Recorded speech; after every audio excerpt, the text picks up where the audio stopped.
paying just the minimum balance on your credit card is a quick route to financial destruction. Why am I saying this? If you think of how credit card normally works, you make transactions in the course of the month, then the bill generated by the middle of the following month, and if you pay it all on time, then you're not charged interest on any of your transactions. This is called the interest-free period.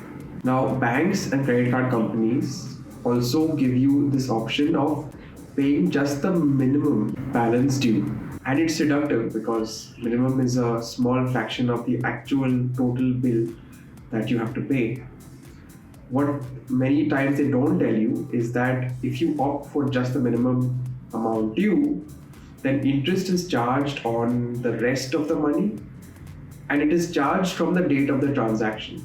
So, for example, if you've done two transactions in the month of rupees 25,000 each, so the first transaction on the first day of the month, the second transaction on the 15th day of the month, and you've only paid the minimum amount due. So instead of paying the total bill of rupees 50,000, let's say you've just paid 5,000. What happens then? You are charged interest on the first transaction from the very first day of the month, and on the second transaction from the 15th day of the month. And this is not a small amount of interest.